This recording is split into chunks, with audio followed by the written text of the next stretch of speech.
seni itu nggak ada yang jelek kok. Ya. Nggak ada seni yang jelek. Seni Dan itu nggak bagus presisi semua, ya nggak tadi ya? presisi gitu loh. Presisi biar polisi aja. Ya biar posisi aja, biar orang-orang pajak aja yang saya itu. Bahwa, ya seni itu ikhlas. Seni itu ikhlas. Seni itu ya jujur. Dan seni itu anak kandung. Oh. Makanya harus Ya, dirawat. iya, anak kandung itu nanti pasti akan menemukan jalannya sendiri, rezekinya sendiri-sendiri. Bagi saya rezeki itu bonus, Mas.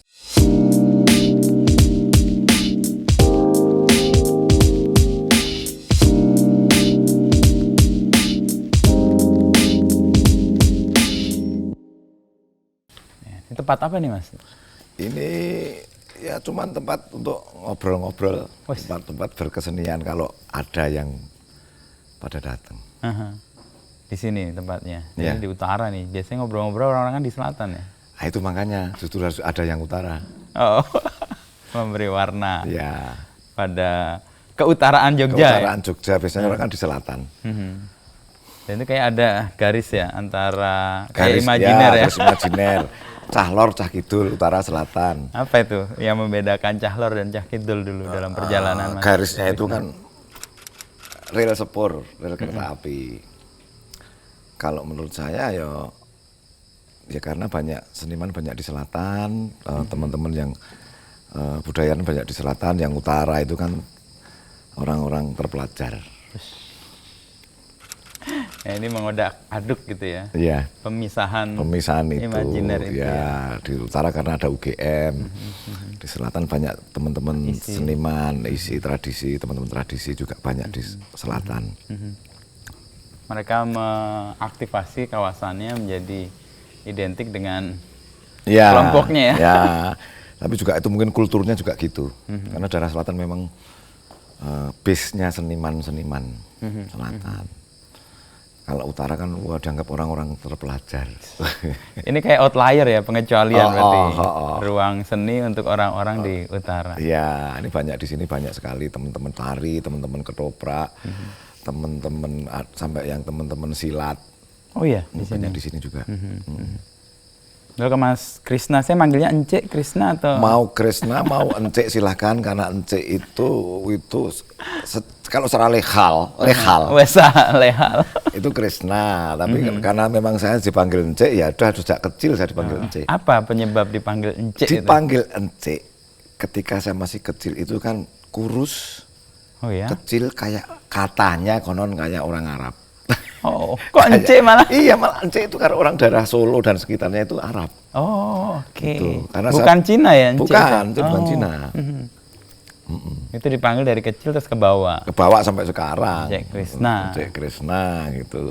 Kalau potongan rambut ini kapan? Oh, sudah sekitar hampir 20 tahun yang lalu.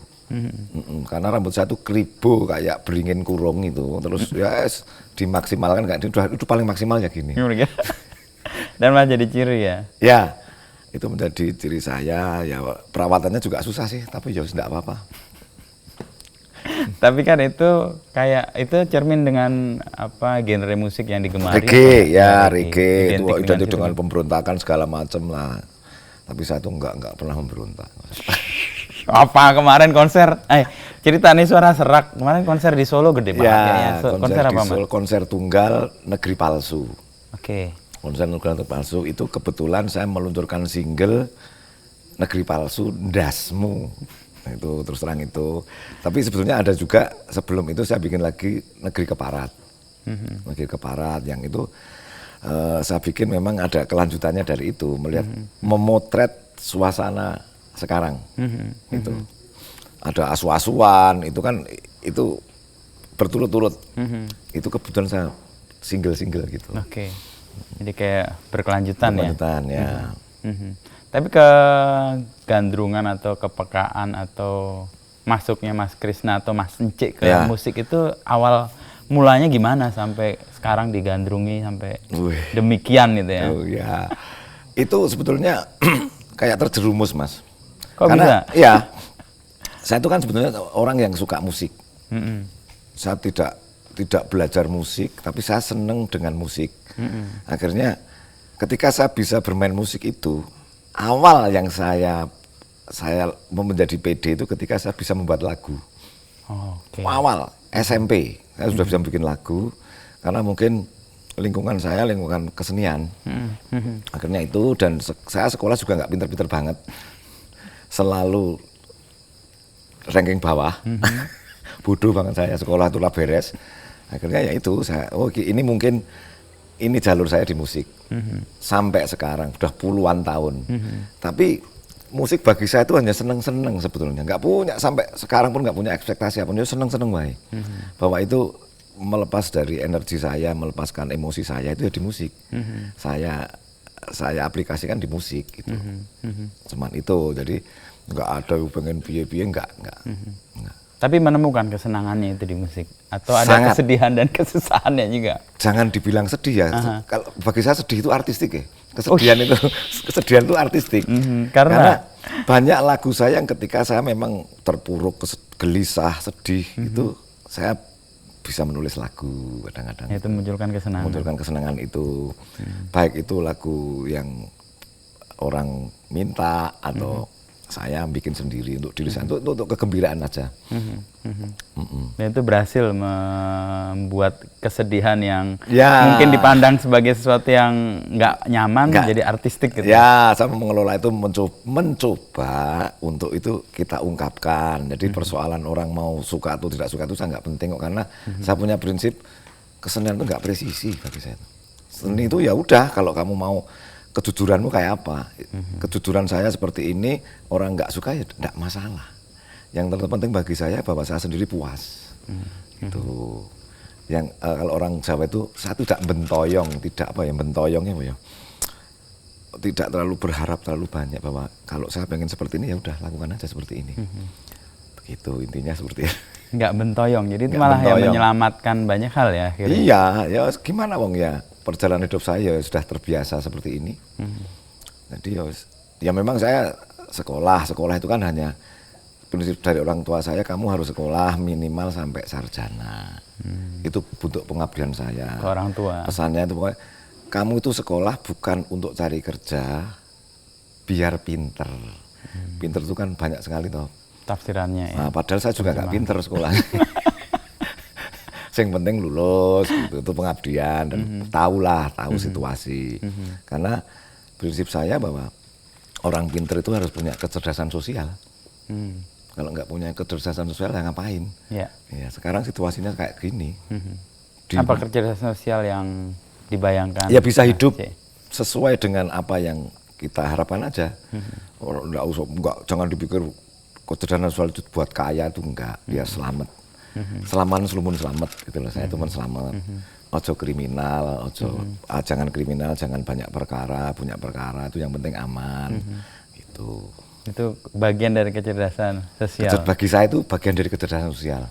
Bisa bergaul dengan siapapun, bisa ngerti baik dan buruk, itu bagi saya kecerdasan sosial. Saya kan orang konvensional, masa banyak ya wong desa saya itu. Masa? Iya. Asal dari? Saya terlahir di Wonogiri. Wonogiri, Waduk Gajah Mungkur dulu itu. Ya, waktu kecil saya lahir di sana.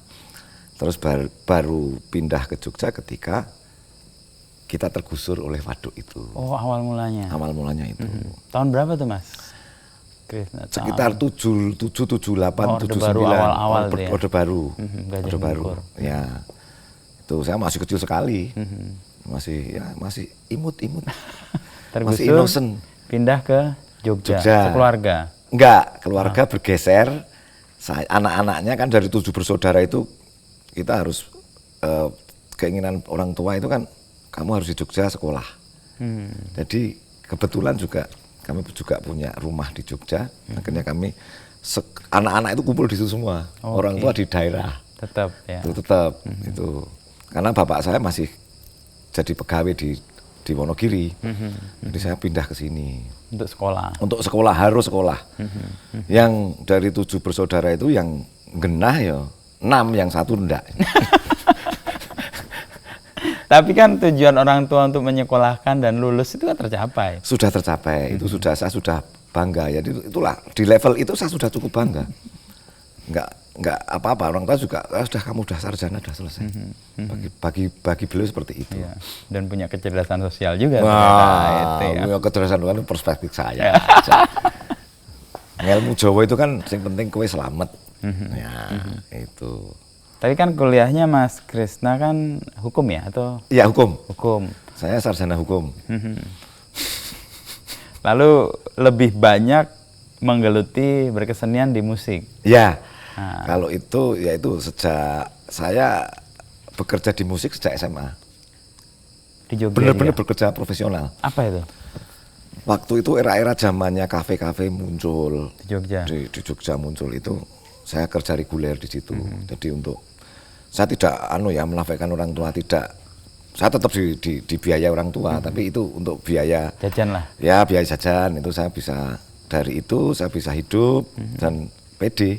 Oke. Bahwa di kesenian walaupun waktu itu masih reguler, ya ternyata hidup. Itu. Ya minimal bisa meringankan orang tua. Orang tua ya masih ngeragati saya ya. Tidak menafikan itu. Saya tidak, saya ragati enggak. Saya tetap sekolah, yang penting kewajiban saya sekolah. Saya bekerja di musik, di reguler cafe gitu. Waktu itu Apa bermusik? band, Ngeband. band-bandan ya dengan grup saya. Band-bandan. Saya masih belum nyanyi, Mas. Oh, Masih ini. main bass. Oh, bass. Main bass. Oke. Itu. Di awal-awal itu. Di awal-awal itu.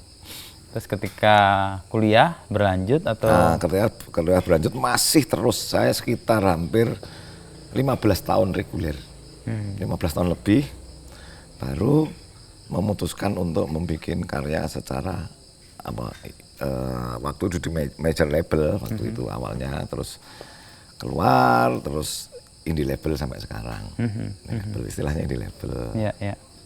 Dan itu bagian dari hal yang Mas Krisna sukai dan kemudian itu Ya. menemukan kegembiraan lah di situ Antara ya.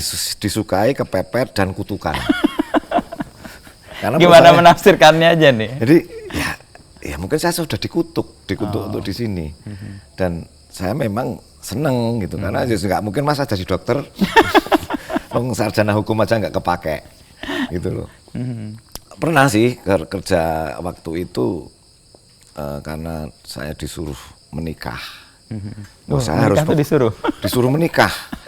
Saya harus kerja ini, karena kan itu dulu orang-orang dulu kan, ya kalau berani menikah harus punya pekerjaan. Menafkahi lah ya. Menafkahi, akhirnya saya kerja, Mas.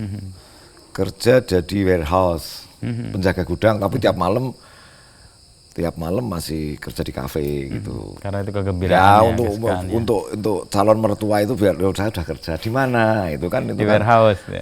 Warehouse, bener warehouse, penjaga gudang. Iya, iya. Di pabrik tekstil gitu. Wah, gajinya luar biasa besarnya. Luar biasa besarnya. Nah, itu kayak untuk status bahwa bekerja aja. Bekerja untuk syarat menikah. Oh, syarat menikah. Gitu, syarat menikah harus seperti itu. Ya, tapi tetap nyambi itu karena gaji saya itu hanya cukup untuk 4 hari. 4 hari, 5 hari baru udah kelar, udah habis. Gitu, kalau nggak nyambi kerja di musik saya nggak mungkin bisa. Tapi jangan salah, ketika itu saya juga bisa ngangsur untuk beli rumah, itu sudah bisa karena saya menghormati pekerjaan saya harus menghormati menyukai pekerjaan saya di musik. Ya, alhamdulillah saya bisa kredit rumah. Itu modal. Jadi jauh sebelum saya menikah saya sudah punya rumah. Awalnya seperti itu. Terus ada cerita kan yang saya dengar ya, Mas Krisna, soal gempa ya 2006 itu ya. 2006. Yang kan ada usaha yang dirintis Ada usaha. sebelum nikah atau Oh, sebelum nikah, saya tuh masih kerja juga. Saya bikin oli, perusahaan oli. Bikin oli bekas pemulung, Mas. Oke. Saya jadi pemulung oli. Jadi saya belum menikah itu akhirnya saya memutuskan untuk menjadi pemulung. Saking bingungnya tuh. Itu belum punya anak saya. Tapi sudah menikah? Sudah menikah. Akhirnya saya memutuskan itu biar karena waktu itu mobil bekas di bengkel-bengkel di PJKA oli kereta api ngepul, saya bikin kolam untuk dikepul dan nanti saya setorkan resmi itu, Mas. ke perusahaan oli besar di Bekasi sana, jadi oli sintetik. Oke. Itu berjalan sampai 2006 gempa, itu sudah berjalan, masa punya anak buah. Dari awalnya itu memulung sendiri saya. Sendiri, benar-benar Sendiri datang. memulung pakai pickup, pakai drum 8 drum gitu, memulung sendiri. Dari bengkel ke Dari bengkel, bengkel sampai area Jogja dulu, melebar ke Ponorogo, ke daerah Jawa Timur, ke Wonogiri. Saya punya lagi di sana. Ya waktu itu bagus, secara ekonomi bagus. Jadi oli, saya bikin oli pemulung, memang benar. Saya sampai waktu itu bikin KTP aja pemulung saya. di naming di Terus, KTP-nya. pemulung, terus akhirnya dicatat nggak bisa, pemulung bukan pekerjaan. Ya akhirnya tetap seniman yang saya pakai seniman gitu. ya. Tapi Seniman saya masih mulung. aktif menjadi seniman masih, tetap. Oke. Jadi siang sampai malam pemulung, Ngumpulin oli. malam ya terus ya sampai punya lagi di daerah Wonogiri itu tetap. Itu berhenti karena gempa. Karena Jadi itu kan saya punya area gede gitu, ada rumah tingkat yang saya sewa, kena gempa hancur semua. Ada yang meninggal juga. waduh, Jadi ininya apa? tandonnya. Kolam besar gitu, pecah. Jadi olinya melebar ke sana semua, banyak diprotes juga. Ke warga. Dan masih punya hutang banyak sekali, karena untuk biaya itu kan besar. Saya harus beli mobil, beli segala macam mesin. Karena setiap minggu sekali itu saya harus setor oli bekas itu minimal 16.000 liter. Sangat tinggi dong. Gua kontainer gede itu, Iya. tangki gede itu. Nah itu sejarahnya itu.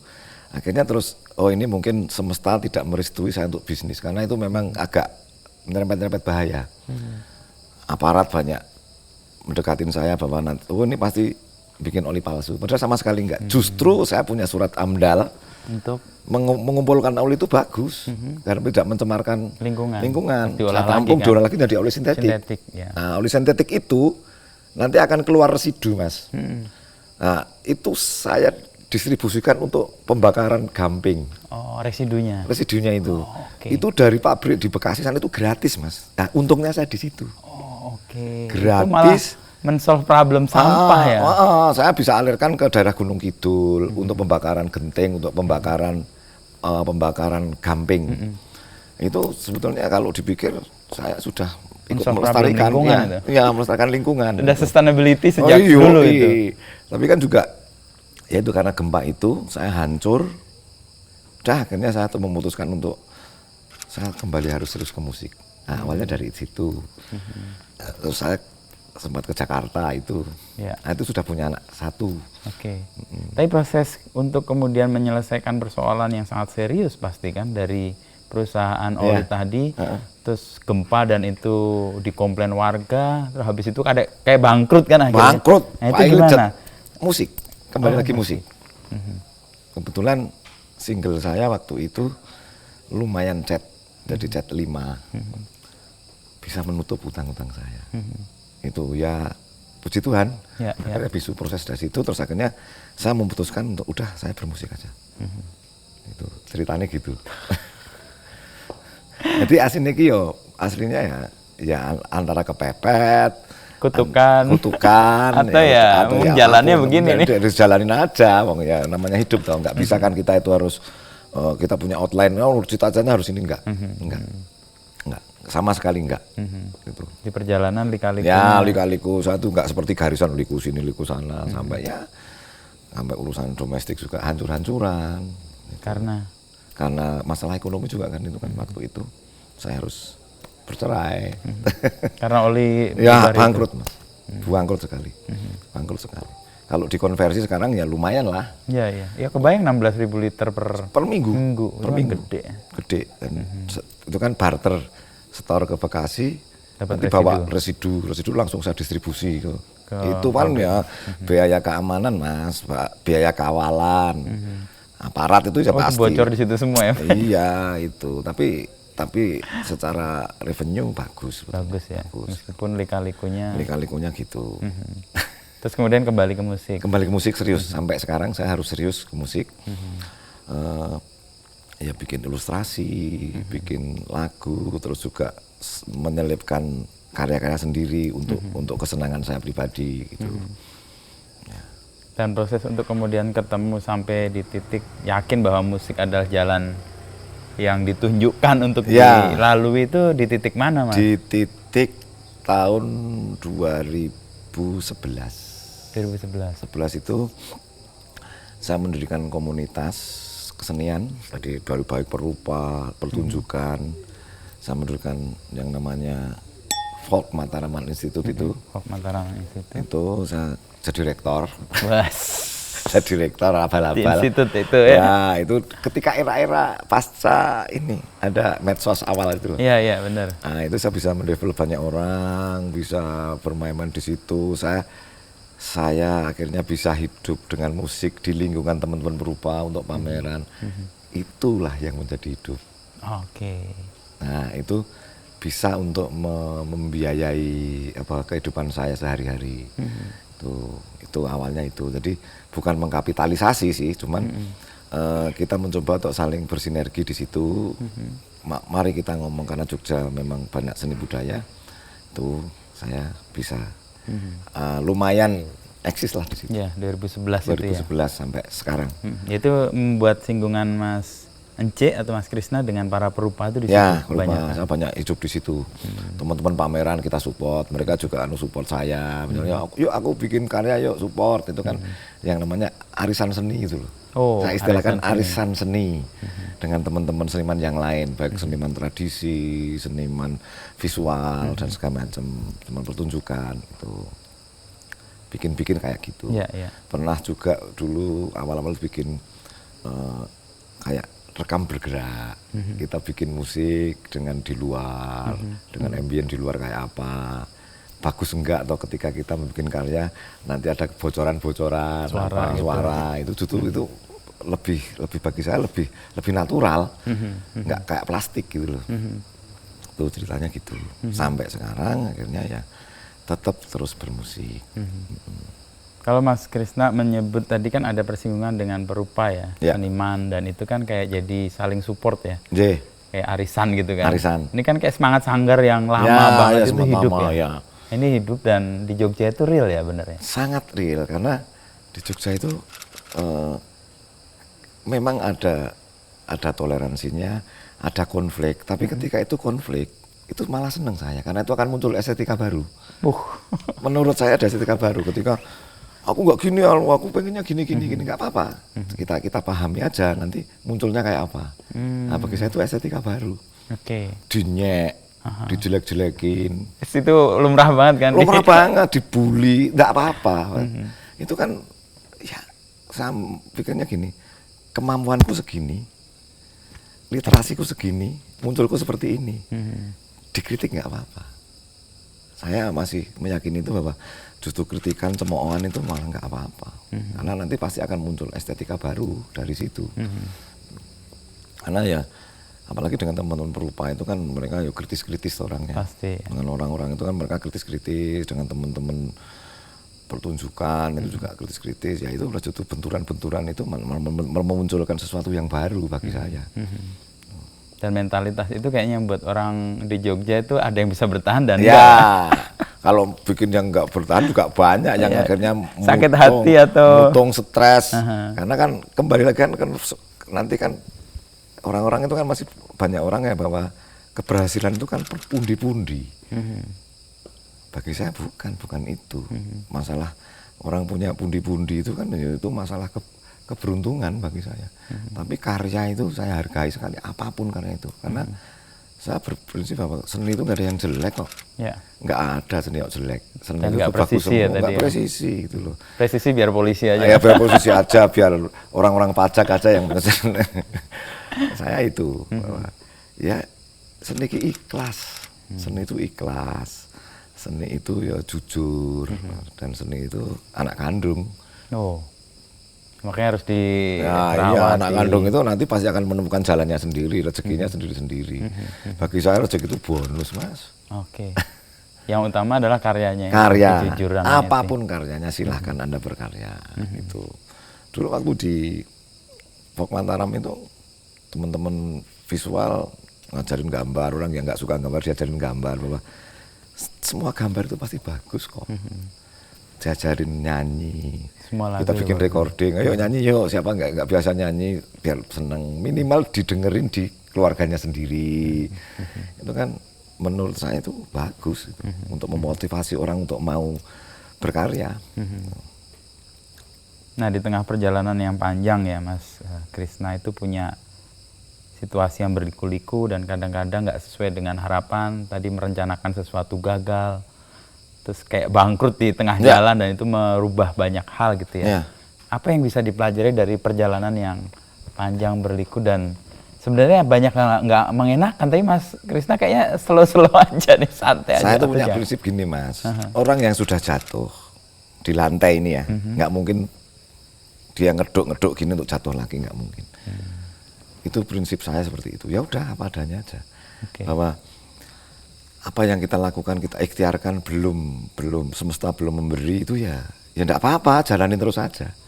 Itu yang itu membuat saya kuat seperti itu, padahal saya juga ya harus menghidupi keluarga.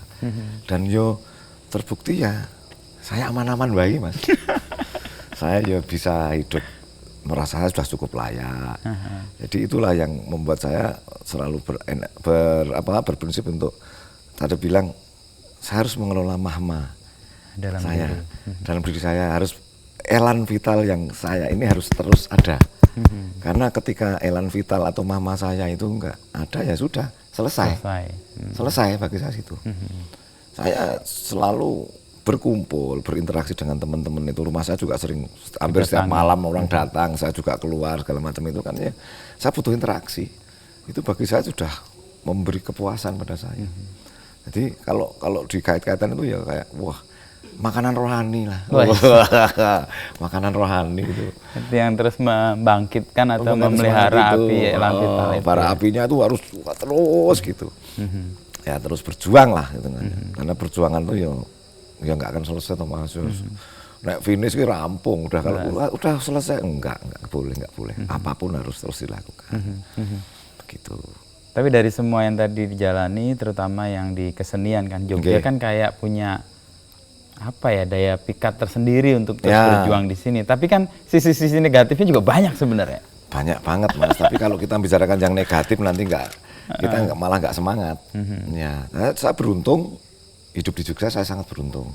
Karena suasana lingkungan Jogja itu sangat mendukung untuk berkesenian. Di Jogja itu mau bikin kesenian apa aja diperbolehkan. Apapun yang sampai ya mungkin orang luar menganggap itu norak, nggak mungkin atau nggak agak negatif, itu di Jogja kan masih bisa karena banyak institusi kan di sini institusi hidup, dan secara monarki juga ada kan, kulturnya ada, memang ada ruang untuk itu, ruang berekspresi itu penting, dan saya merasa Jogja sangat bagus di suasana itu, sangat bagus.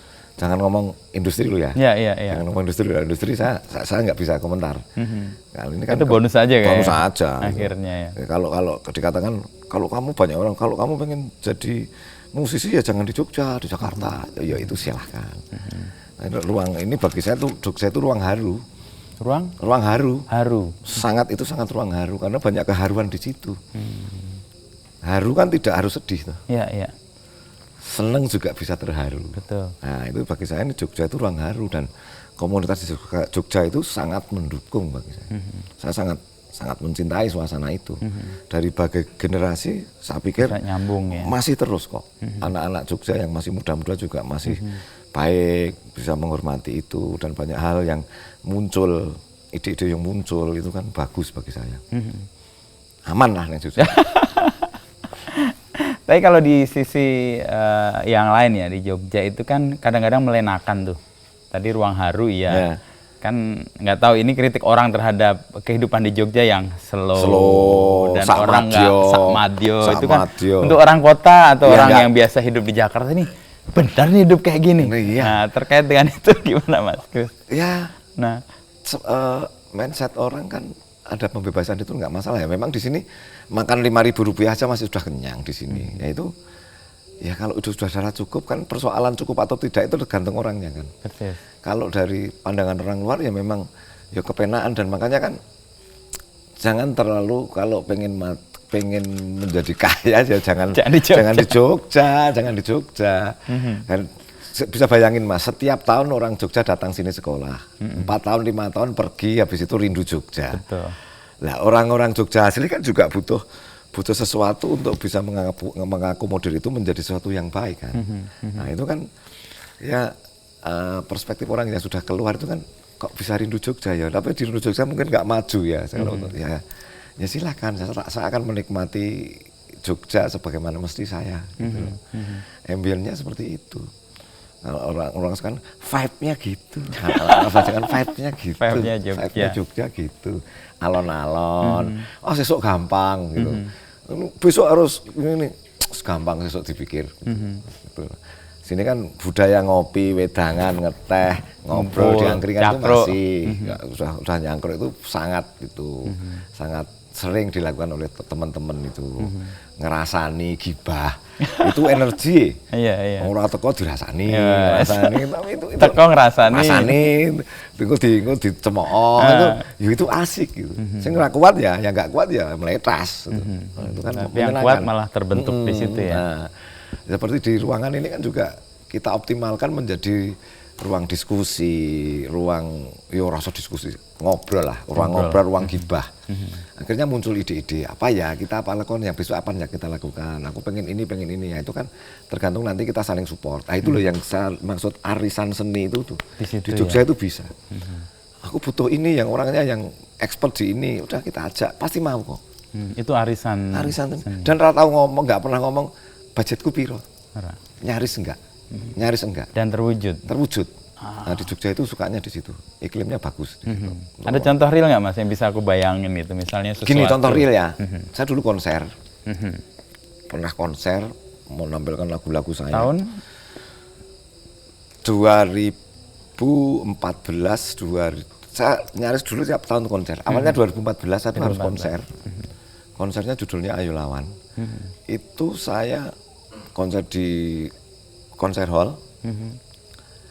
Itu tiketnya boleh beras 1 kilo, boleh pisang 1 sisir, boleh pohon kecil, harus nonton, boleh bapak koran nanti di kilo, gitu. Nah, biayanya itu support teman-teman, banyak teman-teman seniman di sini. Saya minta misalnya Pak Joko Pekek misalnya almarhum itu, udah aku yang nanti yang ngasih makan kalian, Pak Nasiron, aku nanti yang biaya ini untuk sound system saya.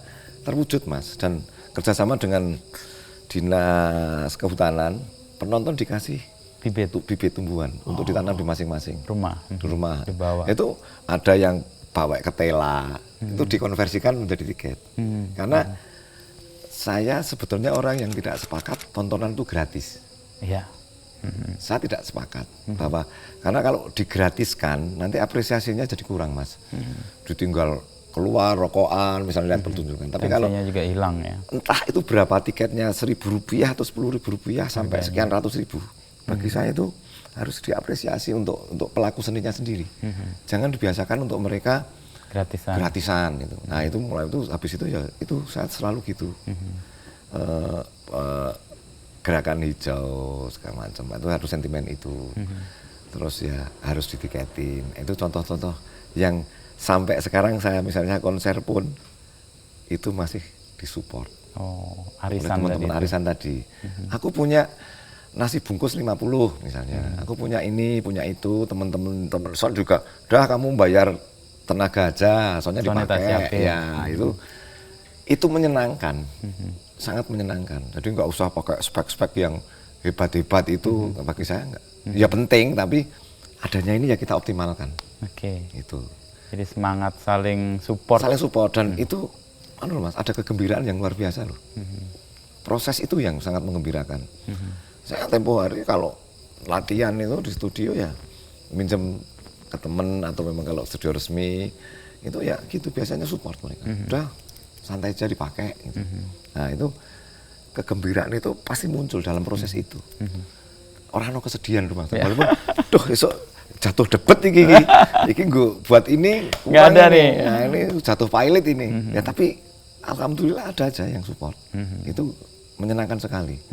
Di proses itu menyenangkan sekali. Persoalan hasil itu nanti hasil itu kan subjektif toh. Kalau saya sudah merasa puas ya ngapain? Dikritik ya enggak apa-apa gitu aja. Ikhlas baik gitu. Tapi dengan kesadaran seperti itu kan butuh iman yang kuat tuh, bahwa semua akan support, semua akan memberikan bantuan untuk terwujudnya sesuatu.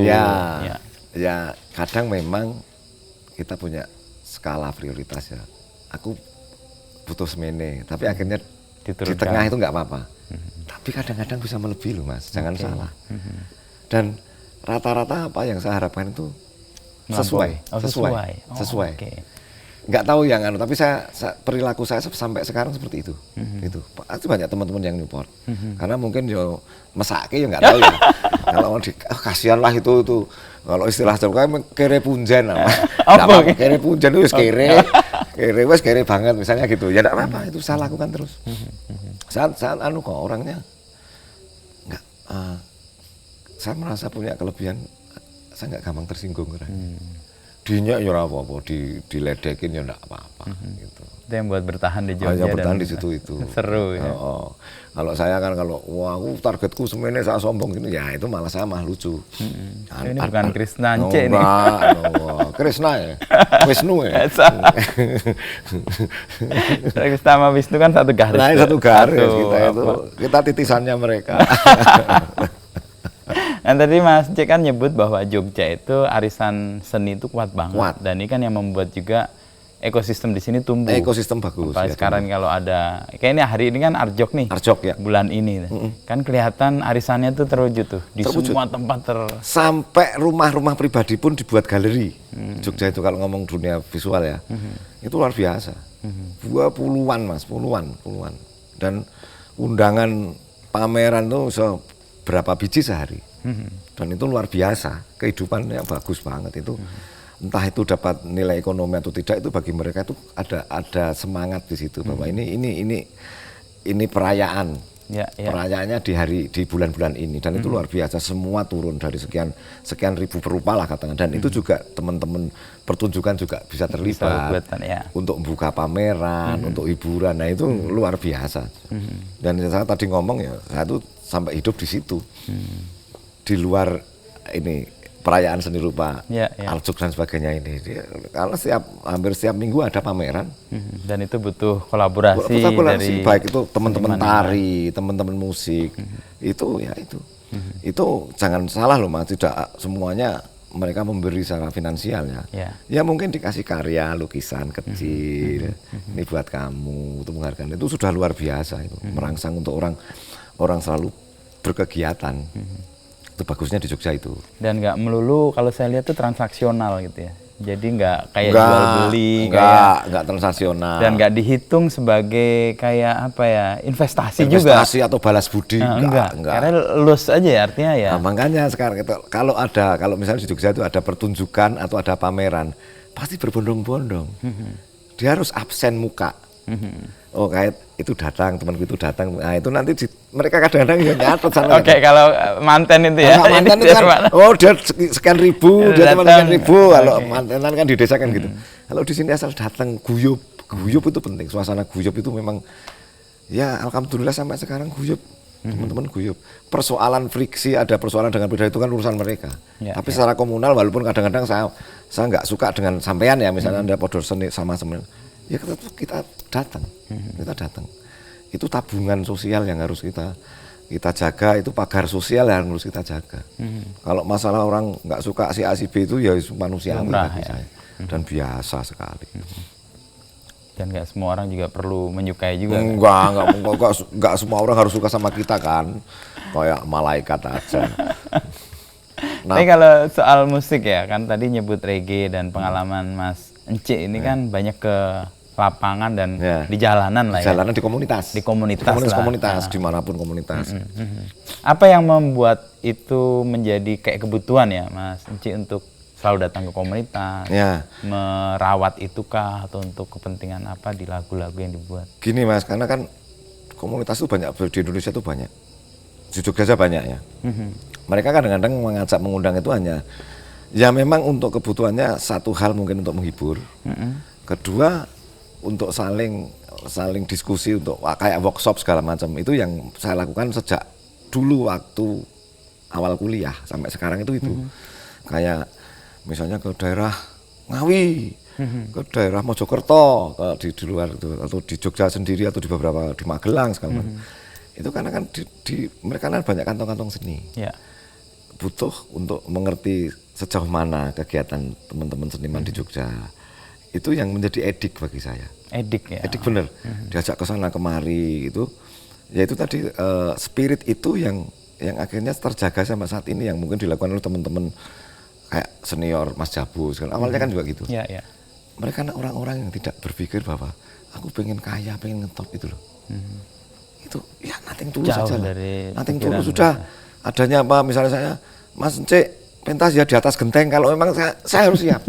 Karena bagi saya kesenian itu harus siap dalam ketidaksiapan apapun. Harus siap dalam ketidaksiapan. Mau disuruh dimain di mana ya, kalau saya memang oke ya saya harus lakuin. Mau mic-nya mati, mau kabelnya putus ya harus saya lakukan. Apapun. Karena itu memang jalan pedang yang harus saya lakukan gitu loh. Itu sudah terbiasa sejak lama. Jadi mungkin apa yang saya imani mungkin berbeda dengan teman-teman yang lain ya, yang bisa itu saya memang gitu. Karena saya lah aku ki sopo? Saya itu siapa sih? Ya. Kalau misalnya Nun Sewu, misalnya saya membuat lagu cinta yang melodius itu, masa muka saya kayak gini ngomong cinta? Yang ngomong ya akhirnya ya persoalan humanis, persoalan politik, persoalan kesenjangan. Cuman itu kalau saya ngomong aku cinta padamu sayangku gitu, kayaknya saya tuh masih lucu, nggak tega, nggak tegang. Bukan cek ini kayaknya. Ya iya, mukanya kayak gini. Kalau misalnya saya seganteng jenengan itu berani saya. Oh ini ganteng Apple ini kalau lihat dari reggae dan tampilannya ini. Putih mulus, ganteng, muda gitu ya, saya mungkin bikin lagu-lagu cinta yang melo-melo itu. Sekilas saya lihat dari samping dari tadi ngeliat, inget Mbah Surip. Ya masih gantengan Mbah Surip lah. Lebih ganteng ini dong. Tak gendong kemana-mana itu kan. Salah satu yang membuat kita mengapresiasi seni yang tulus kan itu. Apa yang kemudian membuat orang nggak melulu ngomong soal pengennya kayak Lenny Kravitz tapi nggak sampai. Lenny Kravitz keren ya. Keren. Usia 60 masih. Keren. Kayak gitu. Keren itu. Tapi ini mirip-mirip sih. Wah, ya dimirip-miripkan nggak apa-apa Mas. Makasih ya Mas ya. Masih ngerokok atau enggak? Enggak. Ukuran sepatu berapa? Kiri 43, kanan 44. Oh, enggak apa-apa. Harus 2 pasang kalau maksud pasang, saya. enggak apa-apa, nanti saya carikan di luaran banyak. Tapi kalau balik ke musik Mas, industrinya kan sekarang tidak memungkinkan orang berkarya dengan kejujurannya, dengan setulusnya. Yang diminta industri kan sesuatu yang berbeda tuh. Ya. Yang dimaui masyarakat, populer, algoritma mengantar ke situ. Sehingga karya-karya yang jujur disuarakan tuh nggak laku. Untungnya saya tidak punya pemikiran seperti itu. Jadi saya ikhlas. Saya itu YouTube aja nggak punya Mas. Oke. Serius, orang yang mau YouTube-kan saya. Di apa namanya? Platform orang lain Mas yang mengelola itu baru-baru aja. Ya karena itu tadi Mas, saya sudah terbiasa masuk ke teman-teman komunitas, teman-teman huri-huri. Dia wes cukup lah di suruh pentas dibayar cukup ya sudah cukup itu. Walaupun sekarang ya istilahnya ada manajemen ada manajemen itu memang manajemenan hanya untuk biar kelihatan punya ya kayak legal formalnya ada. Orang hukum harus legal formalnya jelas ya. Gitu loh. Ya NPWP punya, PT punya iya. Cuman untuk ya biar kayak teman-temannya gitu. Tapi untuk persoalan kesenian saya itu masih ya gini aja deh gitu. Bagi saya cukup. Kalau enggak contohnya gini misalnya, saya bikin lagu. Ya. Kita aransemen dengan teman-teman kreatif saya, kita aransemen. Kalau saya sudah merasa cukup, ya sudah cukup. Kan pasti ada ide gini kan. Nggak akan selesai. Itu nanti buat yang lain misalnya. Saya itu selalu enough. Tahu cukup lah ya. Cukup dah cukup. Menurut saya cukup. Mau orang lain nggak suka ya nggak apa-apa. Kan pasti ada orang lain yang suka. Itu prinsip saya ketika menjadi pemulung. Oh. Saya dulu terinspirasi kan di samping saya punya pemulung oli, saya bikin pemulung plastik. Mesin plastik dicacah jadi cacahan plastik gitu. Itu sebelum oli? Berbarengan karena di ori maju terus pengen dengan temen terus yuk kita bikin usaha penggilingan plastik. Dicacah ya? Oh ya kan datang pemulung itu. Saya bayangin gini, kertas kresek aja laku, apalagi karya. Oke. Itulah yang usaha saya kenceng di situ. itu saya masih muda banget masih ya isi fresh graduate waktu itu ketika usaha itu kan memang sebelum nikah kan. Itu akhirnya oh iya terus akhirnya oh ternyata barang bekas bisa diolah lagi, di recycle bisa. Jadi itu menarik dan akhirnya juga barang yang kayak gitu apalagi kalau karya misalnya saya bikin lagu. Pasti ada orang yang seneng. Gitu loh. Wong sampah aja bisa di-recycle jadi barang dan bisa menjadi nilai ekonomi yang ada kan. Nah, itu yang jadi karena benturan-benturan ada pengalaman spiritual, ada titik balik, disitulah yang saya harus bisa itu. Dan ya aman-aman aja sampai sekarang. Berarti Mas Encik itu di Jogja sejak tahun 87. Okay. Sampai sekarang kalau melihat perjalanan Jogja, Mas Encik ngelihat terkait dengan musik dan seni-senian gimana melihatnya? Melihat dari kan fasenya itu ada beberapa pasti kan, ya, naik turunnya lalu ya sekarang kan hype banget seni Jogja lah pasti. Oh iya itu kalau ya saya bagi 3 kelompok waktu awal-awal memulai meniti itu ya hanya sekedar memberikan kebutuhan pada diri saya sendiri. Fase kedua ketika saya harus berumah tangga itu walaupun gagal itu ini ternyata harus ada nilai ekonomi secara kesenian, tapi tetap itu baru 10% mungkin ya. Yang kesini karena mungkin usia ya, saya merasa kesenian saya harus benar-benar menjadi artefak saya atau lingkungan saya. Alih-alih bisa orang bisa memahami kesenian saya. Itu fasenya saya bagi 3 itu. Pertama itu diri sendiri. Dari sendiri, kedua terus setelah mulai berkeluarga, itu harus punya uang. Makanya ketika itu sudah mulai tanggapan, istilahnya tanggapan, dibayar job-job itu. Ada ekonominya lah ya. Nilai ekonominya harus dipisahkan itu kan. Terus sekarang kan saya tuh single, tapi kan saya juga punya teman kreatif, ada session player kan. Saya harus juga menghidupi teman-teman itu, tidak hanya egois menuruti kesenangan saya. Tapi juga itu justru yang memicu saya akhirnya, bagaimana caranya harus ada revenue, itu. Dan kembali lagi alhamdulillah semesta merestui saya, itu lumayan lah ya mereka bisa berkecukupan lah. Itu saya senang sekali waktu itu. Tapi saya tidak pernah jarang sekali kecuali yang ngejob saya itu memang dari bisnis atau apapun. Tapi kalau masyarakat monggo silakan masih gitu itu. Dan itu saya ada teman sekitar dari kru dan sebagainya itu ya ada 12 orang. Ya alhamdulillah lancar, ada job segala macam kemana. Apalagi juga di kesenian saya juga ikut Indonesia Kita sebagai songwriter, jaringannya gengnya Mas Butet CS. Saya bisa ke Indonesia 2 bulan sekali, bisa konser sendiri gitu dengan teman-teman seniman yang lain dan teman-teman teater.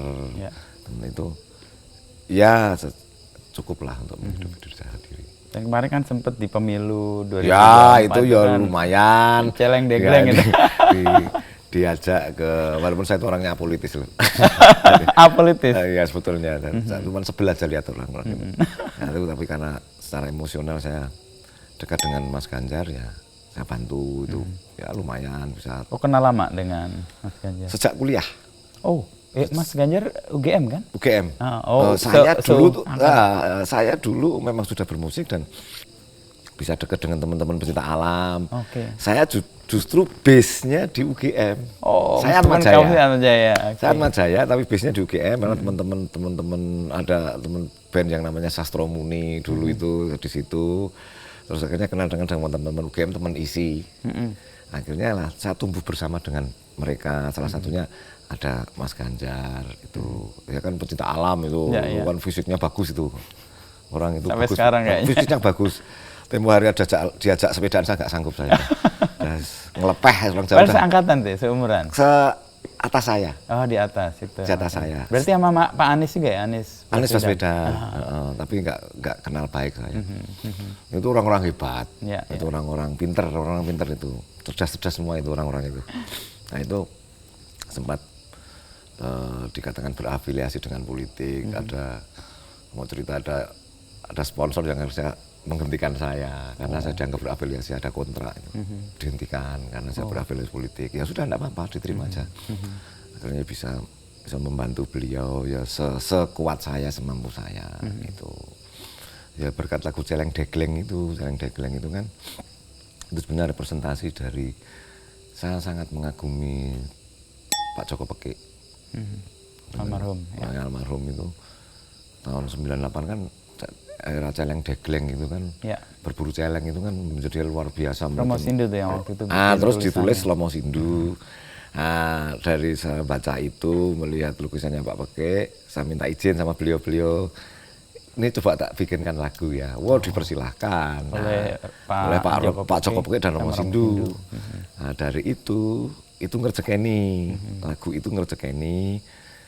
Bagi saya cukup lumayan dari hasil lagu itu. Dengan lagu Aswaswan.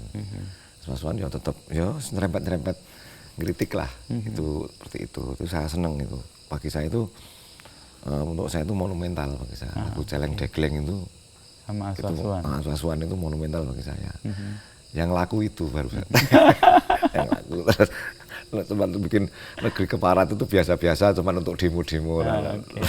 Terus yang baru itu negeri palsu. Itu negeri palsu yang lumayan lah dari itu. Tapi kan semua bersinggungan dengan politik dan semua ada resikonya sebenarnya. Resiko terakhir kan ya diputus kontrak karena dianggap berafiliasi. Jadi rakyat tiri lah. Menyikapi itu gimana, Mas? Ya kok cuman digitukan. Wong istilahnya di Jogja iklim keseniannya keras kan, ini nggak masalah. Kok cuman gitu kan, itu sebetulnya kan di luar wilayah saya, di luar kompetensi saya kalau masalah politik ya. Tapi kan saya punya pandangan politik sendiri, kan hak saya. Saya tidak cocok dengan kebijakan pemerintah, ya itu kan urusan saya. Kalau dengan orangnya saya nggak kenal kok. Dengan pemimpin itu nggak kenal ya. Saya kan punya hak untuk mengkritisi. Bagi saya tidak ada rasa gimana-gimana, mau dianaktirikan juga nggak masalah. Konsekuensinya kan gitu. Saya jujur Mas, itu kejujuran saya untuk membuat lagu itu kan memang harus saya wujudkan. Kalau saya cuma batin, ya nanti tidak ada artefaknya kan. Ya. Oh, di usia ini yang perlu artefak. Harus ada artefak kan. Harus ada artefak. Di fase ini saya pengen ini, di fase itu saya pengen begitu, itu kan itu hak prerogatif saya. Persoalan orang tidak suka, itu kembali lagi, saya nggak ada urusan. Nggak urusan. Menyakiti orang lain, yaitu kalau interpretasimu. Kalau kamu sakit berarti ya kayak gitu. Iya. Berarti kan kena kalau kena itu nggak apa-apa, bagi saya nggak apa-apa. Ya memang masa ini agak menurun, tapi nggak apa-apa, itu fluktuasi orang hidup kok. Nggak apa-apa, nggak masalah. Yang penting asal anak-anak saya masih bisa makan itu mas. Ya. Saya oke, nggak masalah. Sak Madio nih kalau orang. Sak Madio, nggak usah bentoyong. Kalau saya merasa bentoyong. Ini gambaran orang yang kemudian yang punya mimpi-mimpi industrial melihat seniman tuh, jangan jadi seniman. Jangan jadi seniman. Begini, begitu, iya. Orang tua saya itu dulu mau masuk isi mas sejarahnya. Oh. Mau masuk. Orang tua saya nggak boleh. Nggak boleh. Mau jadi apa? Mau jadi pengamen. Harus jadi pegawai negeri. Oh, orang tua tuh. Orang tua dulu tuh. Sampai alat musik saya dibuang kok mas. Dibuang. Dulu itu pernah mas, saya tuh cita-cita pengen ke isi. Sebelum milih Atmajaya sebagai jurusan. Isi, bapak saya nggak membolehkan. Jadi semua alat-alat saya entah dibuang atau disembunyikan nggak tahu. Saya pokoknya nggak boleh mendaftar di isi. Akhirnya saya harus kuliah umum. Pokoknya kalau kamu mau kuliah bukan di seni, saya akan membiayai. Ya itu akhirnya ada pertempuran itu, akhirnya saya ngalah bahwa ya bagaimanapun juga kan saya harus menghormati orang tua. Saya masuklah di Atmajaya. Yang wah wis kalau lihat nilainya ya amburadul, bang. Saya jarang sekolah. Jarang ke kampus, nongkrongnya malah Nongkrongnya di UGM. UGM sama di ISI karena saya memang teman-temannya sudah terlanjur di situ. Di UGM sampai saat dituduh sampai sekarang pun saya dituduh alumni UGM. Tuduhan yang menyenangkan dong. Tuduhan yang menyenangkan. Dari bagian pengajaran tuh kalau ketemu dulu kamu itu lulus nggak ya? Lulus. Sampai Karena sering sekarang nongkrong ya. di UGM. Banyak orang yang mengira satu anak UGM, padahal enggak. Karena memang secara emosional saya dekat dengan teman-teman UGM waktu itu zaman era-era 97 sampai 98 itu kan ya masih di situ zaman karena di UGM itu kan banyak ruang diskusi, banyak ruang untuk ngobrol yang asik-asik lah. Ya, ketemu Terus cakruk lah gitu. terus zaman era demo 98 itu kan masih itu memang area di Bulak Sumur itu kan memang sangat seksi, sangat seksi. Baik itu dari Atmajaya, UIN, UII itu kan selalu Ngumpul fokusnya di di situ situ. Nah, itulah. Nah, akhirnya saya dituduh menjadi anak UGM. Dan alhamdulillah ketika dituduh itu dikira kan cah pinter saya. UGM bong gitu loh. Itu. Tapi alasan orang tua tidak merestui atau melarang masuk ke seni karena dianggap seni itu tidak bisa menghidupi. Sangat sederhana sebetulnya karena kebetulan orang tua saya itu pegawai negeri di samping juga pengusaha, jadi akhirnya ya ngapain kalau kamu di seni nanti mau jadi pengamen gitu. Ya itu udah ada sedikit ada stigma kayak gitu. Ya nggak apa-apa lah, akhirnya tetap toh akhirnya saya tetap masih di jalur itu dengan nyambi kuliah itu, dan itu tetap saya bermusik segala macem lah. Jadi sebetulnya saya tuh nggak secara formal, saya bukan orang pendidikan musik, sangat tidak tahu. Saya tidak pernah kursus, saya tuh otodidak karena ya seneng tuh, karena ya itu tadi sering ngamen. Ya dianggap aku bisa bermain musik, akhirnya terjerumuslah ke dunia musik. Gitu. Jadi kekhawatiran orang tua waktu awal melarang seni terbukti atau tidak sebenarnya? Menurut saya tidak terbukti. Tidak terbukti dengan karena ya akhirnya beliau berdua ya sudah bahwa itu kehidupanmu. Kamu bisa hidup dari situ. Nah itu luar biasa, itu bagi saya sudah kepercayaan yang luar biasa. Saya bisa dengan kesenangan saya itu sudah sangat respect. Orang tua kan sudah cukup bangga dengan ini loh anakku. Ada SH. Nah, kadang dulu kan sarjana Holi, sarjana Holi gitu loh. SH itu sarjana Holi. Ya meskipun gulung tikar ya. Gulung tikar, akhirnya gulung tikar itu Mas. Tapi keyakinan orang tua dan kepercayaan yang diberikan terbukti lah, meskipun naik turun, hidup agak kacau juga, tapi membesarkan dan menumbuhkan 3 anak laki-laki dalam apa istilahnya gedumrengan kayak gitu, itu kan itu perjuangan yang ya jadi orang tua tunggal itu menyenangkan kok ternyata. Tenane. Tenan. Apa part menyenangkan yang paling seru? Ya ini Mas, satu hal ya, tidak ada orang yang melarang.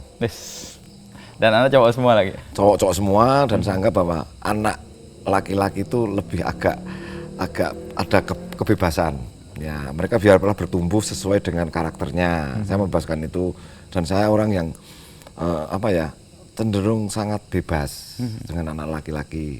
Saya tidak pernah bisa mendidik secara agama, saya juga nggak bisa. Ya udahlah, biarlah mereka bertumbuh dengan apa yang saya temukan. Itu. Dan alhamdulillah sudah pada besar, sudah bisa mandiri. Dulu ya setiap pagi ya saya harus masak, harus ngantar sekolah. Itu konsekuensi single. Konsekuensi, iya. Tapi itu bagi saya kenikmatan. Justru ketika mereka sudah tidak saya antar sekolah, ada rasa yang kurang. Ya misalnya dipanggil di sekolah, orang tuanya, terutama ibunya dipanggil karena mungkin ada kenakalan saya, ya yang datang bapaknya itu kan ya lucu toh. Nah, biasanya kan ibunya.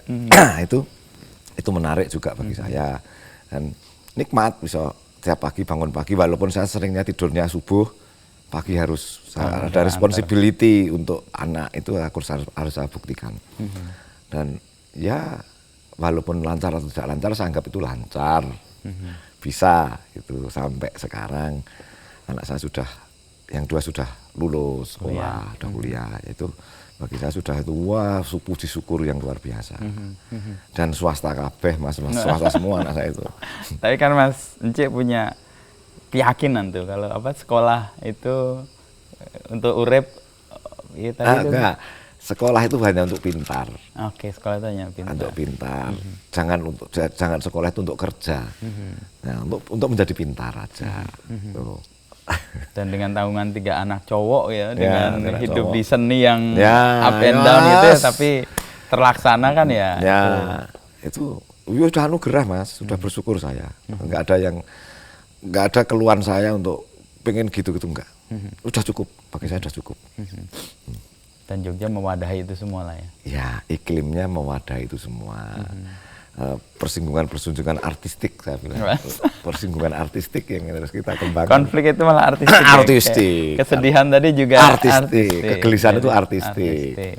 Dan penyikapan itu yang membuat hidup kayaknya enteng-enteng aja. Enteng-enteng aja, nggak apa toh. Memang orang itu kan selalu dapat masalah.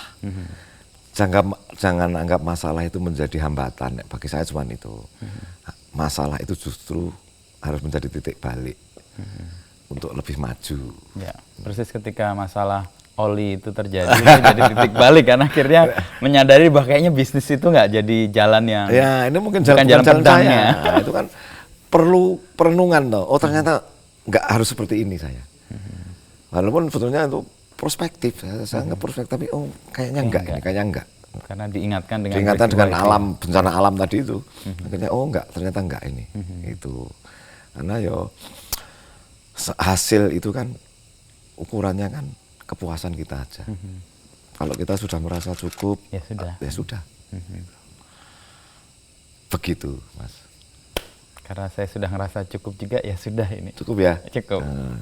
Asal ya. Tapi terima kasih. Tapi awal-awal tadi saya sebut dan tadi Mas Encik kan bilang jalan bareng dan tumbuh bareng dengan Mas Samuel. Saya tuh awal-awal jujur sering ketukar. Iya. Saya tuh apalagi jimbalnya gitu. Jimbalnya. Kalau ketemu kan biasanya agak malam-malam gitu, jadi itu, mata udah agak blabur gitu. Ini sama-sama Encik kulitnya yang mana? Kulitnya berkabut. Samuel yang mana itu dua. Salah satu guru saya Samuel. Dalam perjalanan ya, itu. Dalam perjalanan. Tumbuh bareng. Tumbuh bareng, saling melengkapi. Halo, saling nyanyian malah. Saling nyanyian, saling bullying. Ntar kapan-kapan kalau ada waktu sama Samuel lagi kayak menghilang nih sekarang atau lagi dia mungkin baru merenung dia. Merenung ya. Fasenya baru fluktuasi merenung. Sip. Suan Mas J. Ya, Krisna. terima kasih. Mas Wisnu.